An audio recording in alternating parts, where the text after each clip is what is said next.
cor natural, é pigmento somatório. Tá bom? Fica claro isso? Análise da resistência. Como é que eu analiso a resistência? Molhando, pegando uma mechinha, colocando um pouquinho de água. Não preciso dar nozinho. O meu cabelo dá nó sem o teste do nozinho, não rola pro meu. Ele dá nó naturalmente, tá? Então, tem vários cabelos que dão nó naturalmente. Não adianta dizer, o nó vai fechar, o nó vai abrir, o nó vai fazer mais ou menos assim. Não. Então, molha. Quanto ele vai, quanto ele volta. Vai, não volta, é ruim.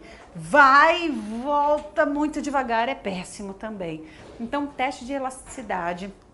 Porosidade que a gente analisa quando ele está seco, a gente consegue ver muito bem. Isso através da resistência a gente consegue ter essa ideia. A espessura. Então vou dar mais uma vez o exemplo do meu cabelo, porque eu acredito que é um cabelo que mostra bem isso. Olha, não tem spray no meu cabelo, tá bom? Não tem spray, não tenho nada, tá bom? Ó, eu coloquei. Ele ficou? Sim. Tá baixando? Já baixou? Não. Tem certeza? Sim. Tá no alto? Continua no alto e não vai baixar. Sabe por quê? Ele não tem peso. Cabelo que levanta e não abaixa. Olha o meu, está até agora, não tem spray, não tem nada. Ele continua exatamente no mesmo lugar. Isso é uma raridade. Então, essa daqui é a característica desse meu cabelo, é a característica de um cabelo ulótrico. Mas é um cabelo... Geralmente é um cabelo que ele põe numa posição, ele está sempre exatamente no mesmo ponto. Espessura, gente, também vai determinar o grau de abertura. Quanto mais fino, se você levanta, não abaixa, não abaixa. Ou demora a baixar, demora a baixar, demora a baixar. Cuidado! Esse cabelo para cair é um dos primeiros. O cabelo quando ele vai e volta devagar, mais atenção. Ele vai e volta, nossa, é grosso, pesado, tem massa... Densidade você consegue ver até mesmo pela gravidade.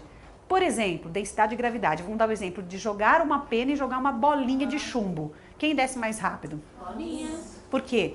A gente está falando de peso, né? Então, então só para a gente poder entender, mas se eu pegar então 1 quilo, né, 1 quilo de chumbinho, 1 quilo, que dá nada assim, com uma bolsa cheia de pena e jogar os dois ao mesmo tempo. Os dois equivalem a 1 quilo. Quem vai chegar mais rápido? Bolinha. Tá? Então, mesmo tendo exatamente o mesmo peso, você está entendendo um pouquinho? Para a gente poder entender que o cabelo, ele tem...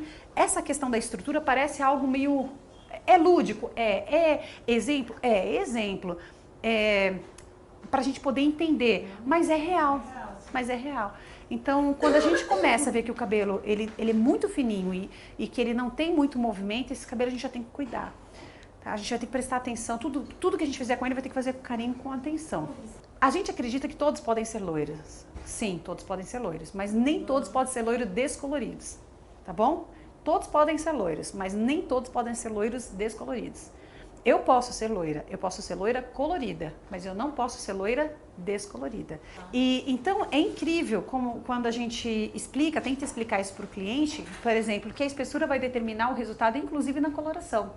A mesma regra, lembra da regra que a gente falou de abertura, que a gente usa no pó? Gente, espessura e depósito. Gente, a regra que eu aplico no meu cabelo. Se alguém for colorir o meu cabelo, eu sei se vai dar amarelo ou se não vai dar. Um tubo inteiro, 180 de massa, mas por quê? Espessura e depósito. E assim, sabe o que é bom? Quando você abre o tubo na frente do cliente, usa na frente do cliente. É interessante quando ele fala assim, nossa, você usa tudo isso. Claro, aqui eu sou profissional, se você usar em casa, você não tem o mesmo resultado. Você está pagando pelo serviço completo. Outra coisa, tem inclusive até, já vi treinamentos pessoal ensinando a economizar a coloração. Gente, esqueçam isso. Pra gente ter uma ideia, meu cabelo. Se a pessoa puxar uma mechinha um pouco mais grossa, eu falo, ferrou. Por isso que muitas vezes sou eu mesma que aplico. Também é assim. Espessura e depósito. Você tem que dividir mechinha bem fininha e depositar muito. Mechinha bem fininha e depositar. Exato. A regra para cobertura de branco e o loiro na coloração ficar bem aberto é a mesma. Vocês vão mudar a vida do loiro de vocês se vocês aplicarem isso. Então, vocês estão entendendo isso? Que até para coloração, espessura e depósito, e a cada 15 dias, com 37 graus de temperatura, eu consigo ter o resultado perfeito? Os pigmentos pequenos são os que eles não conseguem sair com facilidade, tá bom? Ele entra e se transforma lá dentro. Agora, quando ele é grande, ele fica do lado de fora, é mais fácil de você retirar. tá bom? Então, análise da cor artificial, que tipo foi usado, porque eu posso usar castanho líquido, castanho em creme, castanho tonalizante, eu posso usar a mesma cor de vários tipos diferentes, e cada uma vai ter uma forma mais intensa de penetração ou até mesmo dificuldade, grau de dificuldade para a gente remover.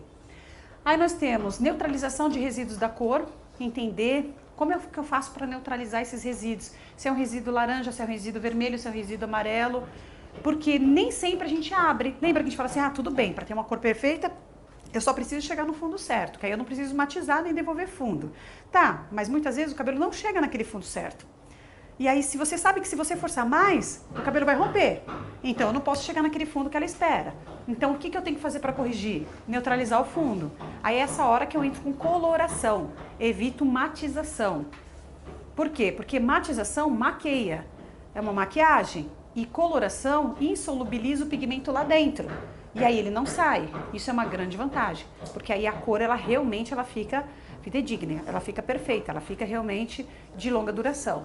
A coloração, ela faz um processo de insolubilização. Estamos por aqui, deixa eu fazer um exemplo aqui da coloração, ok? Nós temos o pigmento, olha, essa é aula de colorimetria, mas é muito importante vocês pegarem bem essa parte técnica. Quando eu misturo o que a gente chama de endocorantes, mais o H2O2 ou X, eu tenho aproximadamente aí 10 minutos para poder fazer o depósito da coloração total no cabelo. Por quê? Porque ele tem um tamanho. E conforme vai passando o tempo, esse pigmento chega uma hora que ele vai se aglutinar, ele vai crescer e ele não consegue mais ter penetração. E ele tem que se transformar aqui dentro. Tanto que, vou dar um exemplo. Quando a gente pega, separa uma coloração, acaba de espremer, você enxerga a cor? Esses corantes, eles estão formados, visualmente você enxerga eles? Não, a massa ela é bege, rosé, enfim. Depois que você mistura o oxidante, o H2O2, aí eu começo o processo de transformação da cor. Então, o que seria um endocorante que vai se transformar somente lá dentro, tá bom? Ele acaba se transformando fora do cabelo. Então, se a coloração ela for revelada na cumbuca, eu não consigo mais ter a mesma fidelização de cor, fixação, cobertura de branco como eu deveria ter, ok? Então, o pigmento, ele precisa ser depositado em aproximadamente 10 minutos, para quê? Porque se essa molécula estiver muito grande, eu não consigo entrar, ele não entra mais, ele não consegue insolubilizar. O que ele vai fazer? Ele vai dar um efeito como se fosse de tonalizante, ele vai só maquiar, ele vai ficar do lado de fora, na área cuticular. Então, a gente...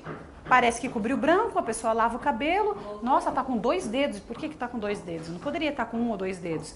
Se isso aconteceu, porque ele não entrou e não transformou e não fez o processo de cobertura de brancos, ok? Então, a coloração, a função dela, o tipo de alcalinizante dela, geralmente é amônia, e ele consegue fazer essa penetração e insolubilizar o pigmento aqui dentro.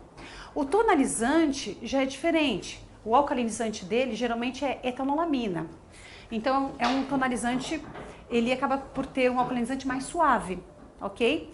E o processo dele vamos assim, existe uma barreira, né? Existe uma barreira lipoproteica que os tonalizantes, eles quebram ali entre 70% e 80%. Então, ele cobre mais ou menos isso, entre 70% e 80%, tem uns que até 90%, ok?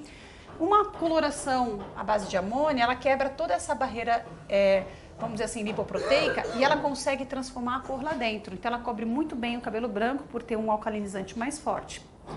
Então, qual a diferença entre os dois?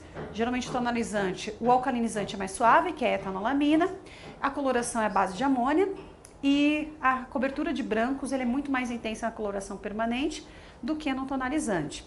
Qual dos dois eu devo usar? Se o cabelo acabou de ser descolorido, eu posso usar qualquer um dos dois. Só que, se o cabelo tem muitos danos, eu prefiro usar um tonalizante, que é mais suave, ou uma coloração premium.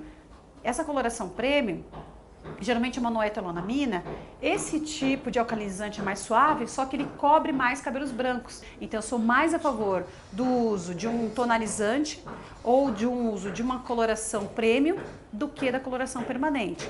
Mas se eu não conseguir abrir tudo que eu esperava, E eu quero só dar uma leve abertura, bem suave. Eu posso usar coloração? Eu preciso usar coloração.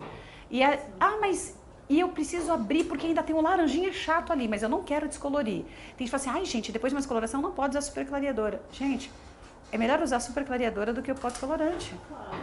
E tem pessoas que não radicalizam, vão lá na internet, esses pseudos técnicos que vão lá e falam de super clareador no cabelo descolorido. Só você usar o mecanismo de ação dos duas. Você vai ver que é muito melhor você usar uma super clareadora, até mesmo com 40 nesse cabelo, do que você ter que descolorir esse cabelo com 20. Para ter uma noção dos danos que o pó descolorante ele acaba por fazer naquela estrutura que já tem danos que acabou de ser descolorido aquele cabelo. Aí, por exemplo, quando a gente pega a coloração e ela está vencida, naquele sentido de que eu fiz, tem mais de 15 minutos, ela oxidou na cubuca, quando eu aplicar no cabelo, ela também não vai ter um efeito de tonalizante, porque ela só vai ficar aqui, ó, por fora, porque o tonalizante ele entra assim, tanto que ele entra que ele não sai. Daqui a um mês ele pode desbotar, mas vai ficar a marca exatamente de onde ele agiu. E quando a gente pega uma coloração oxidativa, ela acaba sim por dar um efeito, vamos dizer assim, de maquiagem. Você intensifica um vermelho que estava desbotado, um cobre que estava desbotado, um macaju que estava desbotado. Ele devolve a matiz. Por exemplo, um loiro. Se eu quisesse dar um banho de cinza, faria uma 12-11 no meu retoque, esperava ela, vamos dizer assim, alcalinizar e oxidar, e eu aplicaria essa 12-11. O que ia acontecer? Eu ia ter um efeito de matizador. Ele ia vir aqui e ia deixar um pouco mais acinzentado, tá bom? Um make-up color. Então, ele vai maquiar este cabelo.